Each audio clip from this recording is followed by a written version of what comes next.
Hey everyone, and welcome to this Masterclass Explainer. Today, we're really rolling up our sleeves and getting highly practical.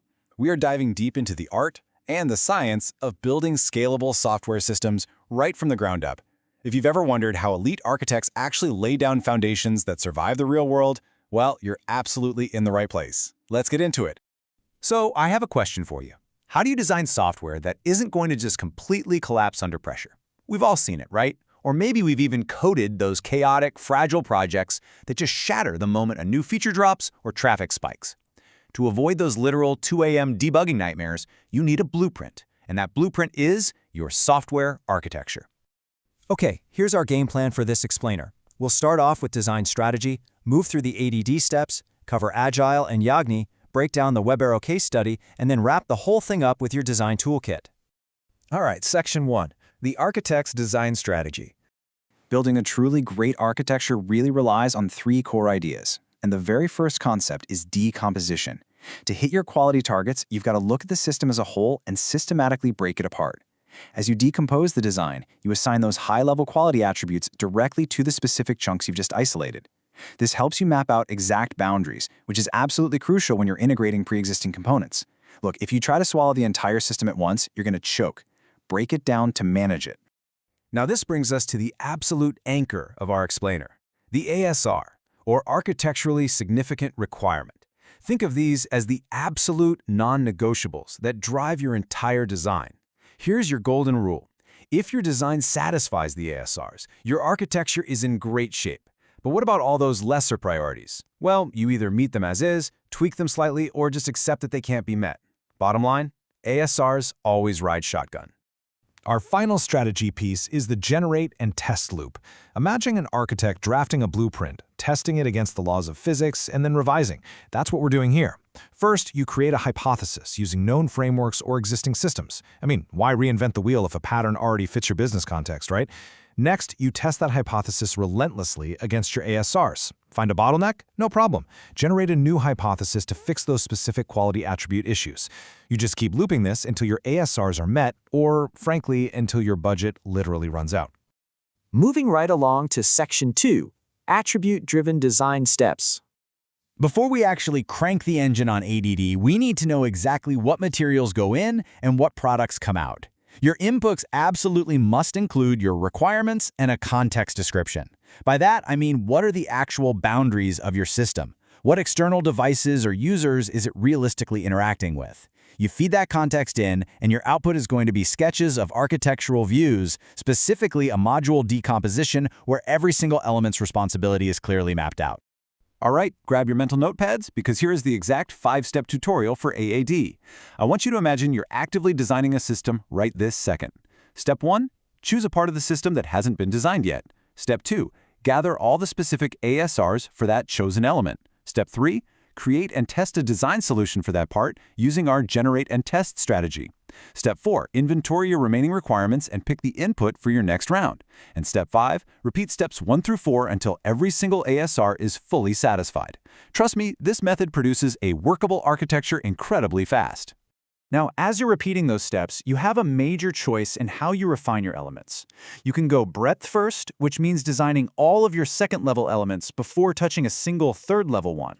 Or you can go depth first, where you complete one entire downward chain of elements before moving over to start a second chain. So how do you actually choose? Well, it usually comes down to your team's availability or specific project risks. The big takeaway here is flexibility. You've got to tailor your refinement path to your team's reality. Which brings us to Section 3, Agile Architecting and Yagni. When you're trying to integrate all this heavy architectural planning into a fast-paced agile sprint, you have to remember the absolute golden rule of technical documentation, right for the reader.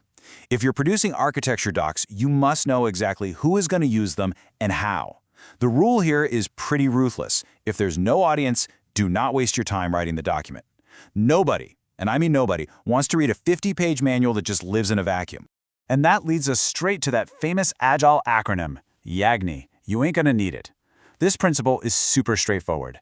It demands you only implement or document something when you actually have the need for it right now. As an architect, don't waste time trying to crystal ball future needs that might never even materialize. You want to focus your energy entirely on the scenarios that bring immediate value or present the highest risk today. All right, Section 4, the WebArrow case study. Let's actually look at this agile architecting in action. The WebArrow team faced some massive architectural hurdles when building their web conferencing system. They had to guarantee real-time voice-over IP responsiveness and extremely low latency.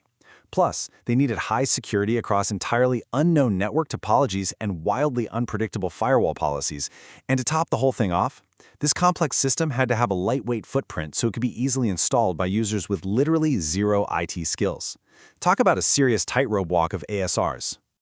To tackle this nightmare, the WebArrow architects essentially had to split their brains. On one hand, they worked top-down, analyzing and designing architectural structures specifically to meet those demanding quality attribute trade-offs. But at the exact same time, they were working bottom-up, analyzing a huge array of implementation-specific and environment-specific constraints to fashion immediate solutions. Keeping both of those modes synced without collapsing under the mental load? Yeah, it's incredibly difficult, but it's absolutely necessary. Let's look at a real, highly specific, Socratic question the team had to ask themselves while working in this dual mode.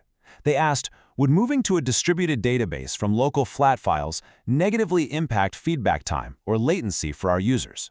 They were also asking things like, what scalability improvement would result from using mod_Perl instead of standard Perl? They simply had to know the exact architectural trade-offs before committing to a path. So how did they find those answers? They used agile spikes. Because analyzing architectural trade-offs in your head is virtually impossible, the team ran a rigorous program of focused experiments. They built out an extensive testing infrastructure specifically to compare each modification's performance against the base system. These spikes were a total game changer because they allowed the team to validate their early design decisions with hard data rather than just guessing and hoping the system wouldn't crash in production. Finally, we arrive at Section 5, your Architecture Design Toolkit. As we wrap up this tutorial explainer, I want to make sure you're equipped with a shared visual vocabulary. Here is your essential toolkit. You've got use case diagrams to map out actor interactions, sequence diagrams to show communication over time, domain models for establishing your core entities, and class diagrams for those precise structural relationships. These are the exact notations you are going to use to document your newly minted architectures. So we've covered a lot of ground today. You understand decomposition, you know exactly how to conquer your architecturally significant requirements using the ADD method, and you know how to test your hypotheses with agile spikes without over-documenting everything. So I'll leave you with this. Now that you have the blueprint, what system are you going to design first? Take these tools, apply them to your next codebase, and start building software that absolutely refuses to collapse. Thanks for hanging out with me on this explainer, and happy architecting.